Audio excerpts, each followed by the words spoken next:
Hey, good morning, everybody. My name is Jared. I host a daily live podcast where we discuss news and politics. We go live at 8 a.m. on YouTube and TikTok. It's awesome. So hey, check out my shirt. It says I don't get older, I level up. Anyway, so I'm going to see a double feature today. It's my birthday. My wife is taking me to see Jurassic Park and Superman. And I'm trying not to destroy my health. And so my question is, what could you eat and drink at a movie theater when you're seeing a double feature that isn't terrible for you? I was thinking, like, drink a bunch of water so that you stay awake.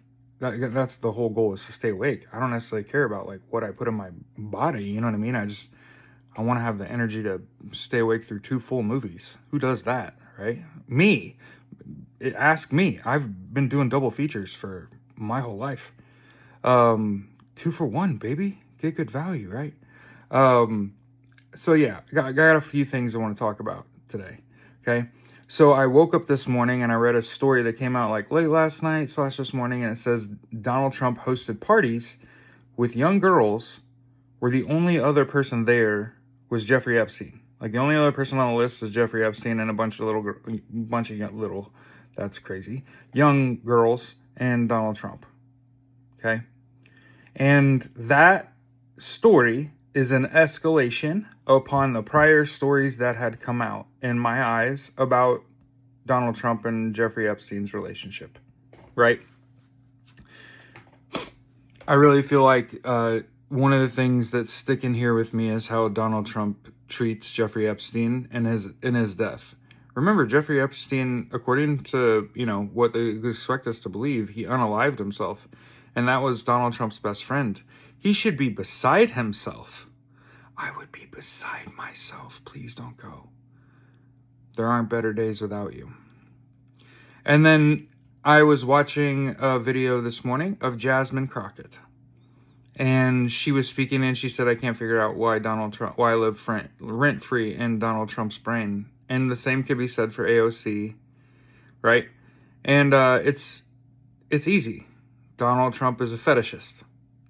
And he's tokenizing them because they're women and women of color. And, it's a dog whistle to call a woman or a person of color low IQ. It's a racist dog whistle. And I also want to make sure that while we're on the subject, probably none of Donald Trump would have never even run for president if he hadn't paid off the press to cover for him and muddy up stories. I mean, once you learn about Central Park 5, it's like, how could you support that?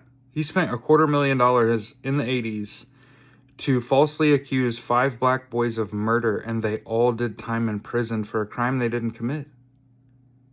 He spent $250,000 in the 40 years ago, by the way. 40 plus years ago. And you elected that twice. And then I want to make sure, so like I said, the reason that he's obsessed with Jasmine Crockett and AOC is because he's a fetishist and a racist.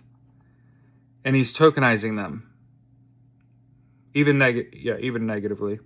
And then, like, he has a negative relationship with them. And then, but it's good pub for them.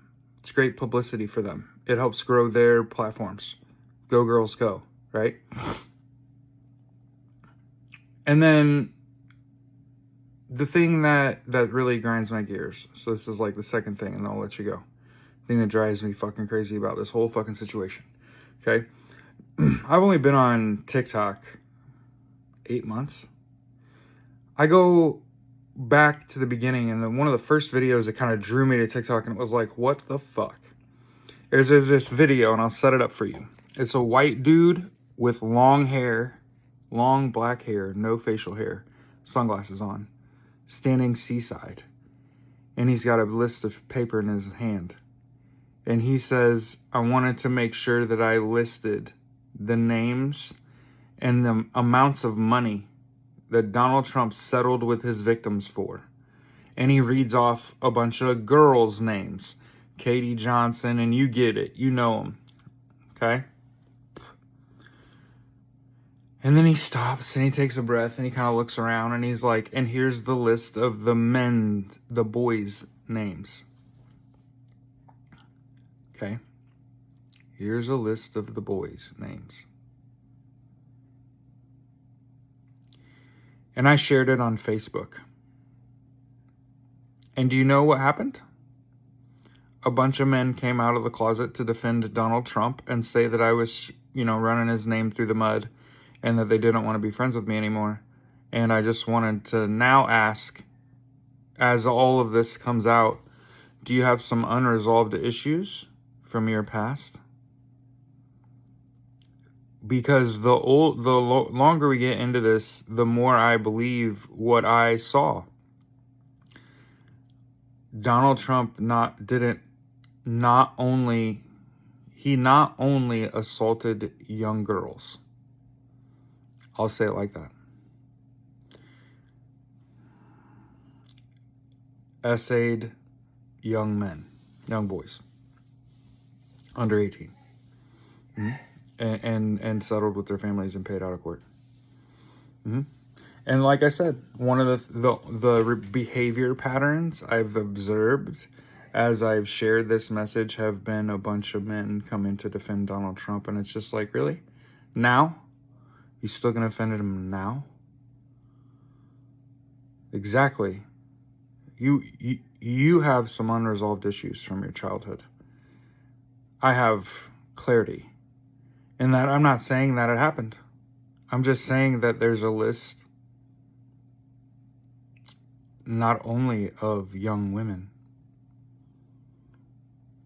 I don't expect this to last 5 minutes on the internet. It's because there's a whole lot of young men in this country that need to talk to somebody. Quick. You've lost your way. You need some help. I am not a therapist, but I recommend it. Have a good rest of your day.